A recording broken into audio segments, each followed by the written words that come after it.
Hola, ¿qué tal, mi gente? This is a SoCal Sound Session. I am your host, Byron Gonzalez, and I'm super excited to bring you another artist that you need to keep your close ear to. You really do not need to sleep on this artist. She's a multi-hyphenate. I'm talking about the Chilean-American singer, songwriter, poet, activist, pianist. Then I tell you, she's impressive. We got Francisca Valenzuela here in studio. ¿Cómo estás? Muy bien, Byron. Un gusto ¿Cómo de estás tenerte. tú? Gracias por recibirme en tu casa. Thank you for know. receiving me in your house. Well, now you're here in my house. This is your house. Thank you. You're going to be playing in there with the piano. Your beautiful U3 piano. Oh, see, I didn't even know that.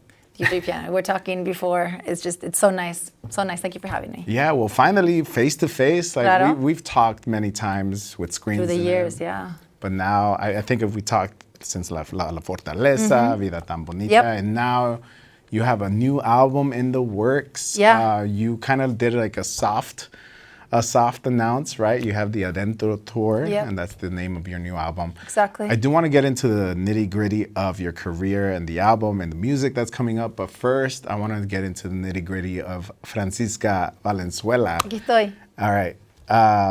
Are you a coffee or a tea person? Coffee. Well, actually both. But I love coffee.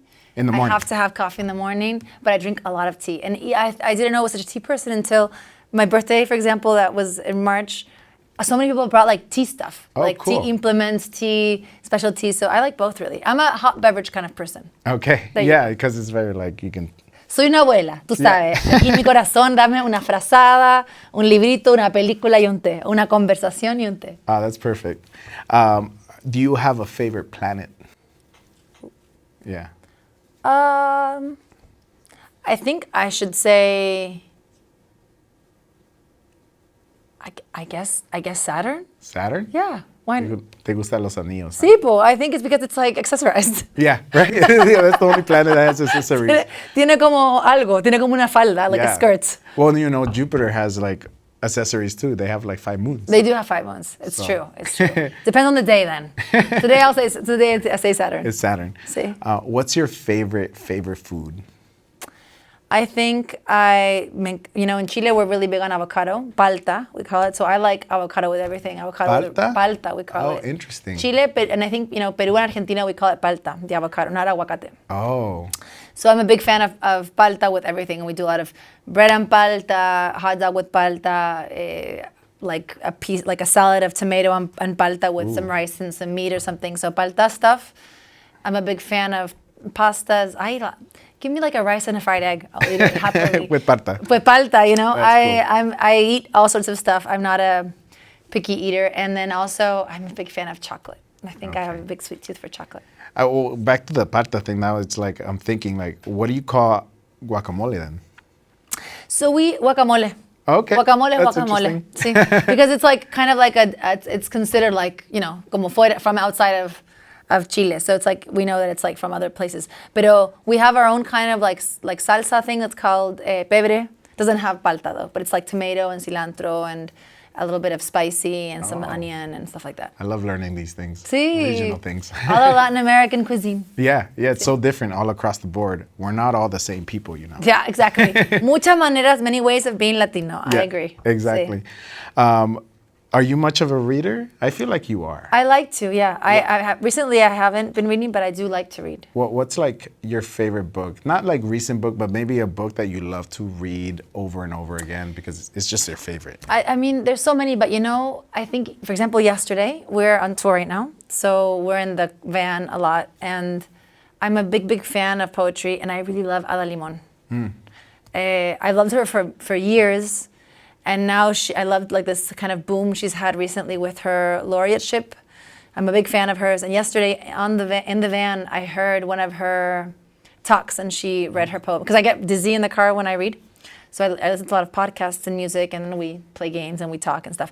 But I love her poetry. And like I feel like I love reading prose and essays, but poetry, I think I always go back to, especially when I'm feeling a little bit lost and tired and kind of out of my center. Like it really helps me to come kind of back in.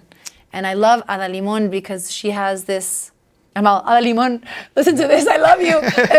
We're going to hashtag her, see if she does. I kind of have it. I have commented on her Instagram. I'm a big fan. No, because she has this thing where it's like, of course, this is what I love about art and music, and I feel like I try to do this also, which is like, it shows you the things you don't notice that you notice, but we all do live, you know what I mean? You go through it. And so in a way, I feel like she does this all the time, and it's always kind of that bittersweet, kind of painful yet optimistic approach to life. And so I feel really identified and resonate a lot with her. And so yesterday, speaking about reading, I was listening to her read some poems. Well, I guess that reflects a lot into your music as well. See. It makes sense now. See, I really do feel like the words are my, como, the path I follow, and then I kind of build the music around the story I'm telling. That's and the really lyrics, you know, and whether it's words that I love because of how they sound or the meaning of what they are or the need to express something and kind of resolve it through the writing process. Interesting. That's very interesting. What would you say are some of your like 5 top favorite artists currently? Currently, like as in contemporary stuff, like new, or anything that you've been listening to currently. I feel it's like it's always like we have that combination of stuff we go back to and then new stuff, right? So stuff I go back to all the time. I've been like on a Fito Páez and Charly Garcia binge. I love, you know, a pianist. I love pianists. They were really, really influential for me. I've been listening to like a lot of Nina Simone and Bill Evans, a lot of pianists lately. I also love to listen to a lot of music that's not like contemporary rock pop stuff in the morning usually or when I'm working. So a lot of Keith Jarrett, a lot of, I don't know. But I listen to like Lupita, a lot of Lupita. Yeah, interesting. And then contemporary stuff or like recent. From SZA and Taylor Swift all the way to... I'm a big fan of this Argentinian artist that opened my show when I was there called Jasmine Esquivel. Love her. Listen to Chilean bands like Macaroni, Yorka, we were talking about them just recently. Yeah. All sorts of stuff, really. Buscabulla. Cool. So, yeah. So it's a very loaded question. Yeah, I can just keep going. Yeah. It's very varied too, you know? I feel like... I want to listen to a playlist you make or something. See, now. I make good playlists, you know? Yeah. You just gotta make, are they public? Do. Are they public? I did in quarantine. I did 40 songs for 40 days, and I did like different quarantine playlists. So one is like chill, one is like for cooking, one is for like night. And so the night one's like is like from Chaka Khan to Todd Terregay to, you know, like Matias Aguayo, San Fuentes. You need to be a DJ on my show one day. Please, I'd love to. I'd love to. Curate whatever you want. I'd love to. Last and final question in this section. What's like a hidden talent or fun fact about you that nobody knows about? That you're willing to say, that you're willing to say. I don't know. I'm good at puzzles. I'm good at making salads. That's my expertise in the kitchen. I love Mortal Kombat. Oh, cool. I don't know what else. I wish your friends could answer this question for you. Yeah, you know? Yeah. I think that Mortal Kombat one is really interesting. I should use that one. Okay. Yeah, cool. yeah. But I think there's a lot of stuff. I don't know. What else? I'm not good with maps and orientation in space. Maps. No, I know. It's like when I'm in charge of that, it's like, nope. Pero sí, I don't know. There must be more things, but I'm not sure. That's maybe the Mortal Kombat thing is a good one. Well, those are interesting enough. Mortal Kombat. Thank you. But also go to you if we need a salad or something. Yeah, you know? yeah. I do love cooking. I'm good at the salad stuff. Like in terms of like, it's like, what do I have here? Like a strawberry, some tuna, and like a lettuce. What? Like, you know what I mean? It's a summer salad. Sounds like a summer salad to me. Yeah, yeah. Awesome. Well, there you go. Now we know Francisca Valenzuela just that little bit more. Stuff that we don't see on the Instagrams. Now let's get into the nitty gritty of what's up to come. Well, first of all, because at the timing of this taping, you're currently on tour with Jesse and Joy throughout the United States. That's amazing. And then you're going to be going to Mexico, to Chile, to continue the Adentro tour. What's like your favorite thing about touring? What do you like about it, and what gets you excited to go back out there? It's a great question. I think tour, what I like is the show itself, for sure. I think probably the majority of artists will say that, and they would probably agree that the rest of this part is really grueling. And I think you're always chasing that moment of the performance. You're learning a lot all the time, and things that are magical, like great conversations happen all over. And that happens because of you're on the road and because you're available to those things, right, that are happening. But I think that the best part is the show itself. I think I'll be sick or tired, and just going on the stage, it's like your body just like goes into this performance mode, and it really is this magical thing that happens. And I feel like the challenge also to be on a tour where, let's say in this case for me, it's in the US with a very consolidated, successful, beautiful band like Desi and Joy that has a lot of support and family and fans everywhere, and to have the challenge to connect with those people, to be a part of that family, you know, it's a lovely challenge. And think, who am I on this stage with them? They don't know me, they don't know maybe Chile, they don't know what I've done before. How do I present to them in this 35 or 40 or 30 minutes who I am? So I think that's always an interesting challenge artistically, and it's a beautiful thing to feel, especially when you do connect. Yeah. And I think a second thing that's interesting that I notice now, since I've been touring more in the last couple of years, is there is something to be said about that kind of in-between passenger state. Yeah, That's like, very poetic, you know? like in between shows, right? In between shows, and just always on the move, in tránsito. You know, you're never in this one place. So I feel like sometimes we all tend to live a life where we're kind of busy, going, and it's full of noise. Yeah. And somehow the tour, though you're in movement all the time, and it is como very demanding, there is a lot of silence because you're kind of just alone traveling all the time. Yeah. So there's something interesting there too. Like maybe you have a meal alone, maybe you're alone on a bus a long time, you're quiet, you can't do much, you're trapped in a car, in a vehicle, in a plane. And so there's something there that also doesn't happen in like normal life, which I think allows me at least to kind of sit with certain things that maybe in my day-to-day I wouldn't do. Oh, that's you know? interesting. Do you find then with that, like a lot of your songwriting happens as well, or do you save that for home? No, a lot of songwriting does happen. Songwriting and writing overall, and I feel like I'm more open. Like I'm more permeable. Like I feel like I'm more open to that, and well, yeah, because you're like instantly getting inspiration from this all person, the time. this talk that Exactly. you just had. Like everything feels stimulating and new, and also because I don't feel like because I feel like I know what the day holds in a weird way. A little bit, right? So it's like it's an itinerary. It's an itinerary. So I'm in the van, and I'm like, okay, I have 4 hours here, so I kind of have to just hang out. I can't be like on the internet, like responding emails. I can't be, you know, on the phone or going to the supermarket or whatever you do in your regular day life. So you're kind of forced to have this in-between suspended state. No. You know, and there's something kind of mysterious there also that I feel like I've been trying to find pleasure in, to not be always like, I'm so exhausted, it's so tiring, to kind of think like, there's something interesting there with the experience. Yeah, well, even that feeling of being exhausted is like part of it, right? It is, for sure, yeah. So you're going to be doing this tour, and then you're going to be launching an album very soon. It seems like all your albums have this unique theme, and also like I've noticed that you've had like a spike in creativity. I don't know, just according to the Spotify like timeline of your albums, your last one was 2014, and then 2020 you got La Fortaleza, and then La Vida Tan Buena a year after, and now it's another year, and you got this new album coming out. How, like, I'd speak to that a little bit, like where did this spike come from, and how much have you learned from that gap of creativity, in a sense, at least forward facing, you know what I mean? Totally. That it's a great question. Also, thank you for going through all the background. It's interesting because I started very young in Chile doing my own thing. I've always been doing my own music, and I think all the stuff that's not musical, it's always very challenging. And you don't know how to build a career in music. I had no reference point. I had no experience, no one around me with experience. So I think I've been lucky that I've been forging on and have a career and everything, but I think at one point I was just very burnt out and really young. And so I disappeared for a while. And I actually was, you know, struggling with a lot of mental health issues, and kind of just, I don't even remember really. I just kind of like was... It was a dark age. It was a dark period. And actually, I think I pushed really hard to keep performing and try to get myself out of that loop of also guilt, because you feel like you have this opportunity and you're wasting it because you're not able to fulfill what you want to do, and I didn't know how to take care of myself and all these things. So I left Chile, I moved, and I did other stuff. I worked for other artists, I wrote songs. I was like, I'm never going to perform again. I can't face the stage ever again. I can't deal with touring.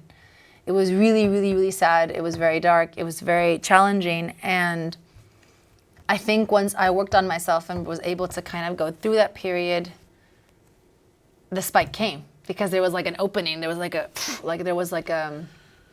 desbloqueó algo, you know? And I feel like it was an opportunity, and I'm really grateful, and I'm really kind of sad for como La Francisca of then, because I was so unhappy and so insecure and so trapped, and felt so genuinely like just like unworthy as an artist, you know. And I think when I was able to begin to work on that and face that and connect and be genuine and authentic, more so even, and listen to the voice inside and that intuition, I think there was a creative flow that kind of just, the gates opened. And I also was able to kind of finally find a team and a family to build all the other stuff with, which is always really hard, I feel like, in any kind of creative enterprise, right? To kind of get that moving forward. And so that's why I feel like it wasn't planned, of course. It's just been that way, and I've just kind of been rolling with that wave of creative energy and storytelling and discovering the next step of who I am as an artist and what I can give. Yeah, and there's different stages too. At least with the La Fortaleza is all about women empowerment. Yeah. And you came out with a message, right? I mean, you're a feminist. Yeah. And you needed to make women a little bit more visible, and you know, you're yourself a woman. Yeah. And then La Vida Tan Bonita, that was like 2020 and 2021. Yeah. It was about being a little bit more grateful. And I mean, it's in the album, right? Yeah, like, Vida Tan Bonita, like you gotta be appreciative. And now Adentro, even the name, just like, now you're looking within yourself a little bit harder, right? It's just simple, adentro. Adentro. Can you tell me what sparked the theme behind this one and kind of the lyrics? What influenced this album? So it's a breakup album, really. Oh, it's gonna be hard then. It's hard. It's really, it really is. It's pretty. It's. I wouldn't say it's dark because I think there is optimism and there is stages. It's like the whole process of a breakup. So it's like, when you're in it, it's the song Adentro starts the album, and it talks about that moment when you're like, this is not happening, we're breaking up right now, this is happening right now. And it actually starts with that scene in the kitchen. It says, we're crying in the kitchen, like it starts with that scene. And so you have this moment of breakup, which is crazy, horrible. And then it's kind of like the delirious stages that come after, like the grief and the mourning of that relationship, and then the kind of euphoria. It's like, and like the hotness of it all. It's like you leave the world, like, who am I now in this world again, alone? Yeah. And then it's kind of like the more mature part of accepting what's going on and being grateful for what you went through. And so in a way, now that I just started kind of going into the world with the album, I feel like it's a breakup album. It's about surviving this breakup, about who you are after it, which I think is a universal experience, though however personal it's written. But I think also now that we talk about it, I'm thinking, in a way, it's also finding the voice inside. In the end, who are you inside? No, aside from the noise outside, for that is inside, what you're saying, what's happening inside. And everything's happening inside. And what is that that's happening? And that's what's also in the album. Nice. And what do you think is like, you know, I'm sure in every process of making an album, you learn something different, either about yourself, about the process. What was from La Vida Tan Bonita to this one, what was something that you took away from that last album and you're going to be putting into this one? It's a great question. I think I've always been very direct and like honest and truthful and authentic. But I think with this album, the level of just like, fuck it, like honesty and rawness is like next level. And I think that comes through artistically, but I think it was also a decision that was more like, how will I make this album in a process that I can have that for me, for myself? Because I think in other albums, you know, I've had amazing experiences, I've worked with incredible people, but there's a part of me that's always working.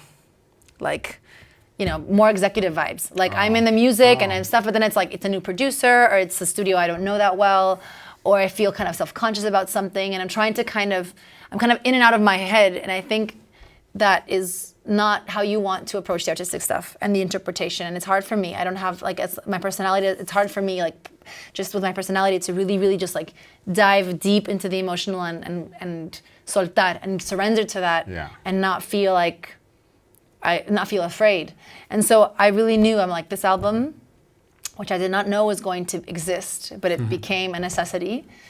How can I protect that process so while I'm in the studio, it makes perfect sense and there's no space for me to doubt and get all executive and get like, this song isn't as good, this vocal take isn't perfect enough, and gets like surgical, you know? And I wanted it to be like this kind of emotional vomit, like a diary, very genuine. And so I did think I prepared that, and I was like, I'm gonna make this with my band. I'm going to make this with like my one friend who's a really close friend who's a producer. And it was just us in the studio. We'd record, have lunch, have some coffee, hang out, you know, whatever, and then keep recording. And it was the only way that I feel this album could have existed, because I could break down and cry or be a mess and not know or super know something, and it didn't matter. And I feel like that was something I hadn't allowed myself before. Well, yeah, and then, to jump off of that, like, how did you end up to that conclusion that you're just not gonna give a fuck anymore? You know, why you're putting it bluntly? You know, like that's tough. Like, it's tough with anybody being in a relationship, being out of a relationship. How do you let those emotions, even verbally? You know, you think them all the time, but like, you know, there's always that thing where like, what are people gonna think of me? What if people don't receive it? Or, you know, how did you overcome that hurdle?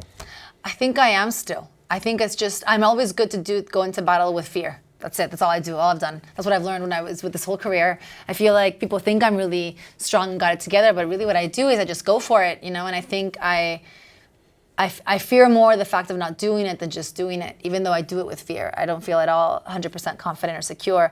And I think what happens is that the fierce like impulse to do something is just bigger than me, so I just have to do it.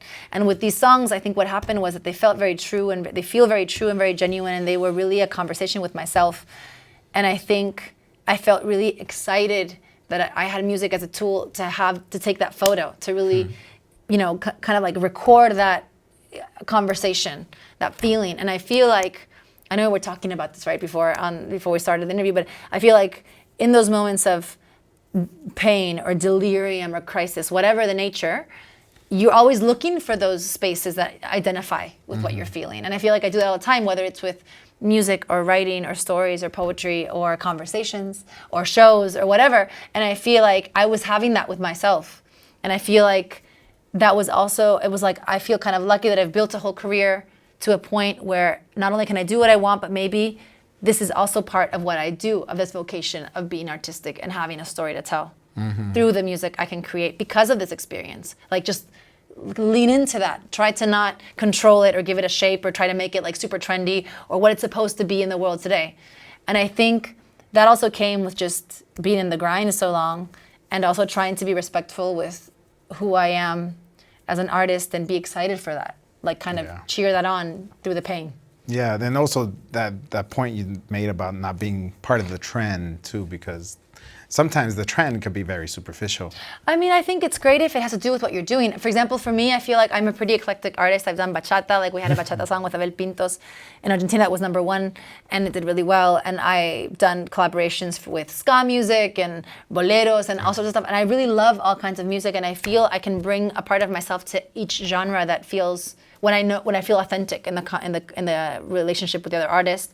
But in this case, this album was pleading for a certain kind of essence and sound, and I just respected that, and I was like, the feeling is too strong, and the exhaustion of the industry is so much that I'm not gonna fight what feels good and feels natural, you know, and feels that makes sense, and what is the best vehicle for this message, and trust myself and say, like, I know how to write a song, I know how to perform an instrument, I know how to build a team, I have a vision, you know. I feel like this is so honest and people understand what I'm saying, and there's a space for that, and just defend that. Yeah, well, it seems like all the hard work is done now. Yeah. You know? Well, it's actually, I think this is the first conversation I've really had in depth about the album. So it's like, cool. I'm discovering things as we talk about it, Byron. So thank you. Well, that's why communication is so important. But now you get to do the photos and go on tour and bring it to life. Yeah, bring it to life. So the hard part's done. The easy stuff, the fun stuff is here now. Yeah. Just like discovering it again. Yeah. Outside of the room of the studio, you know? Yeah, I wonder, well, maybe this is a conversation for later, but I wonder what song brings a happy memory to you afterwards. That's for a conversation later. I love it. Put a pin in Yeah, we will. In a few months, we'll revisit it. Yeah. Well, Francisca Valenzuela, it was great to have you here finally, Thank you for the conversation, really. Yeah. Such great space to perform music, to talk. Thank you for creating this for all of us. Of course. I'm excited to hear this new etapa de Francisca Valenzuela, this new chapter, to see the vulnerability. Está, amigo, ahí. The tears, they're all there. Awesome. Well, let's get you in there and perform some songs. We'll do. Stick around just in a few seconds, Francisca Valenzuela is going to play a couple songs in there for us in the beautiful piano. I think that there's one unreleased song and one song that just came out, so you get a little treat. So stick around.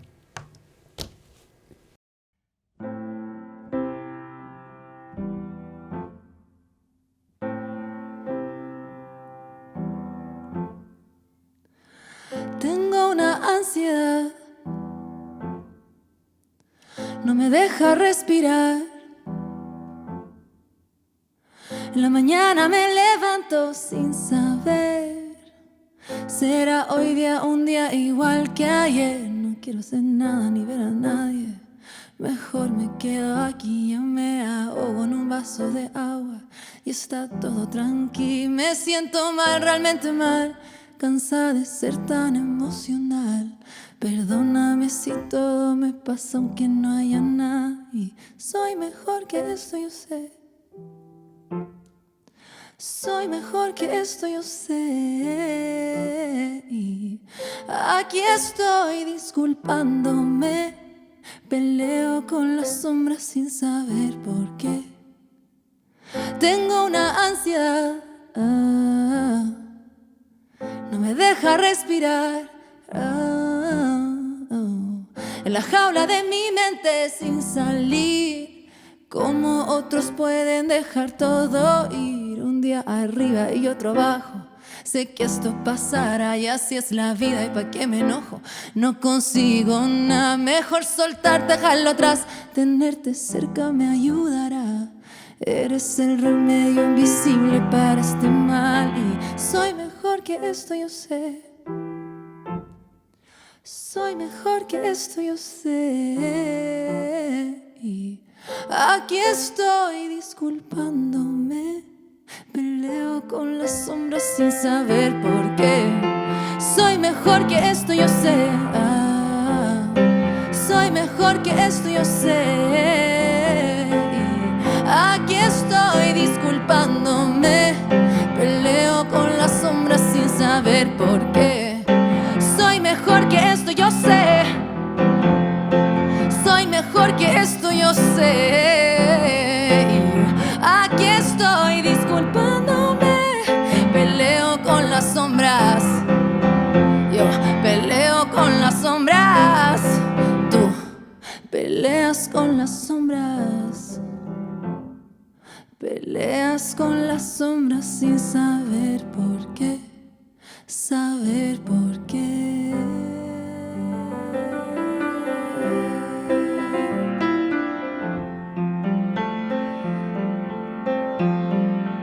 Hi SoCal Sounds. Soy Francisca Valenzuela. Thank you for having me tonight or today, aquí in the live sessions. This song is called No te alcanzo. Y dice así. He llegado a mi final. No me digas que soy trágica, ya sé, el sentimiento sigue igual. Un dolor que me detiene. Sé que también lo pasas mal. Admiro en ti que puedes soportar lo que no me deja avanzar. Aléjate de mí antes que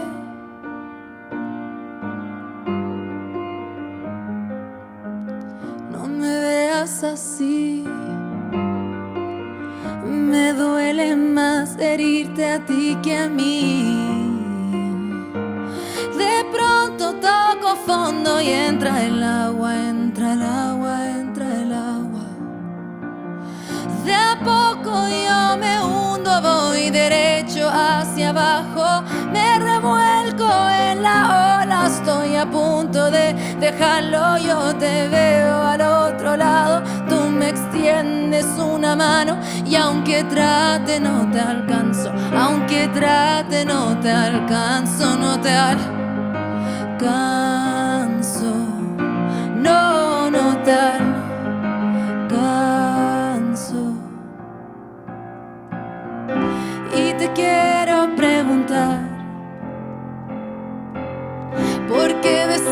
que seguir esperándome si ya me cuesta respirar? Oscuras horas me sumergen.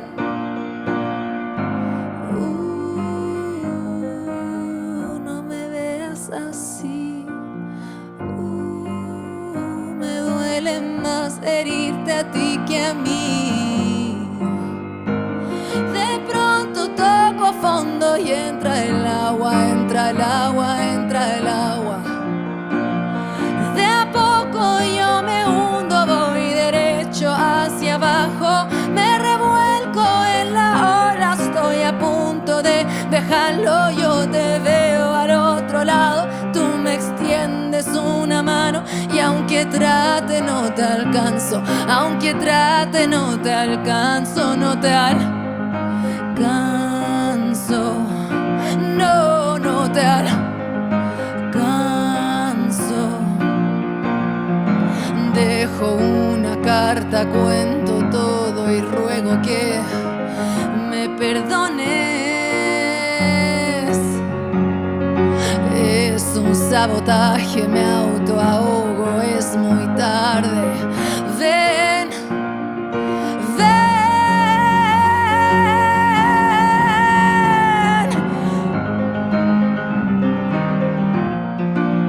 Voy derecho hacia abajo. Voy derecho hacia abajo. Voy derecho hacia abajo. De a poco yo me hundo, voy derecho hacia abajo. Me revuelco en la ola. Yo te veo al otro lado, tú me extiendes una mano y aunque trate no te alcanzo, aunque trate no te alcanzo, no te alcanzo. No, no te alcanzo.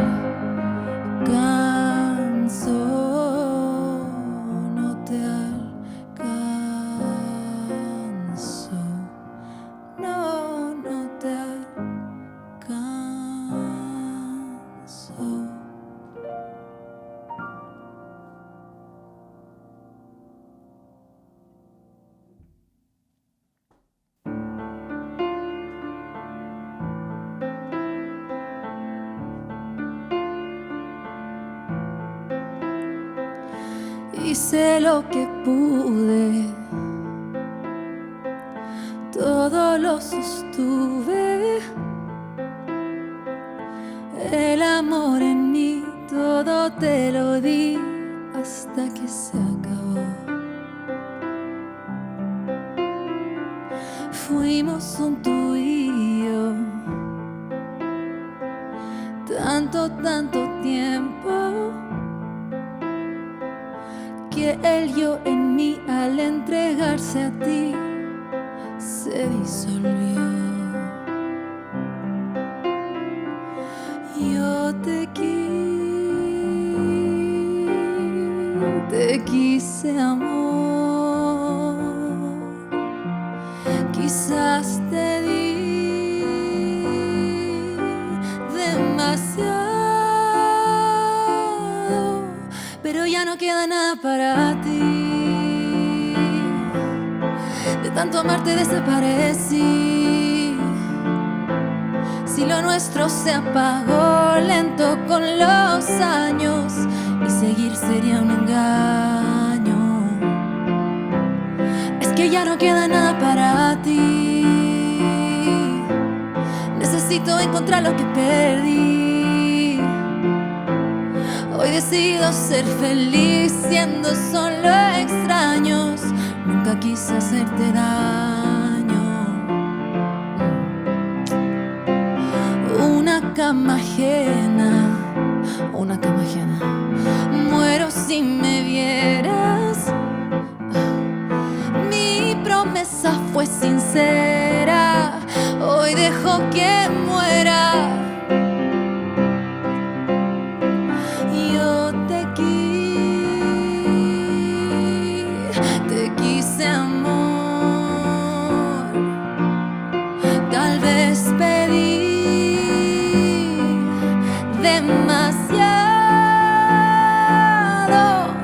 pero ya no queda nada para ti. De tanto amarte desaparecí. Si lo nuestro se apagó lento con los años, y seguir sería un engaño. Es que ya no queda nada para ti. Necesito encontrar lo que perdí. Hoy decido ser feliz siendo solo extraños. Nunca quise hacerte daño. Te expulso, te evito, al cielo le grito, te pierdo para encontrarme. Nada ofrece respiro ni alivio, el dolor es inaguantable. Trataré de olvidarte, porque ya no queda nada, necesito que no quede nada para ti.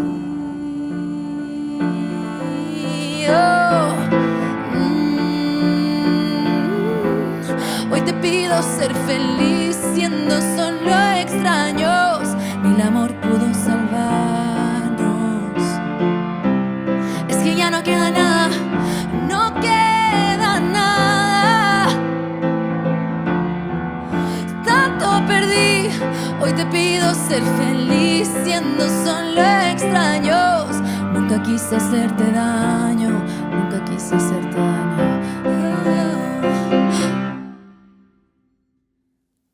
This song is called Dónde se llora, cuando se llora. That means, where do you cry when you cry?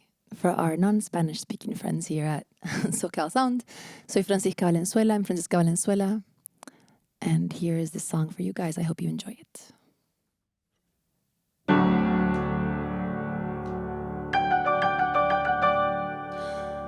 Una vida en cauce, no cabía en mi desastre. Lo que toco queda en desmadre.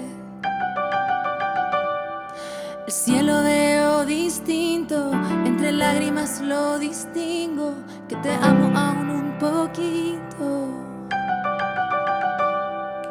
En el baño de mi fiesta, en mitad de la reunión, en el auto, en la ducha, drogada, en el avión.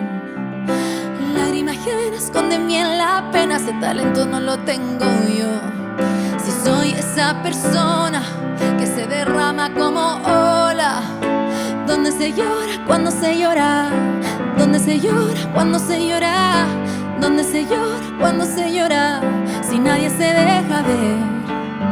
Donde se llora cuando se llora, donde se llora cuando se llora, donde se llora cuando se llora, si nadie lo deja ver.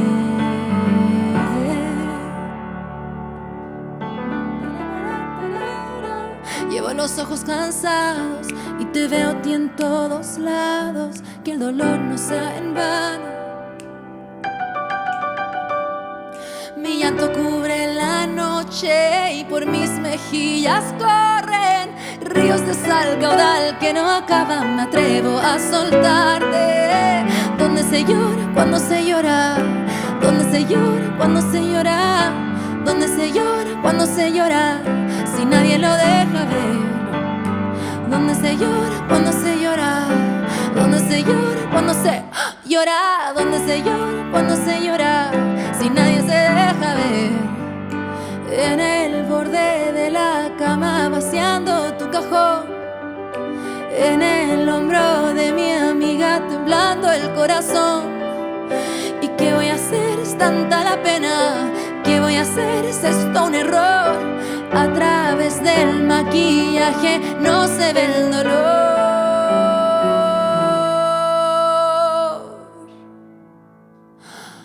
¿Dónde se llora cuando se llora?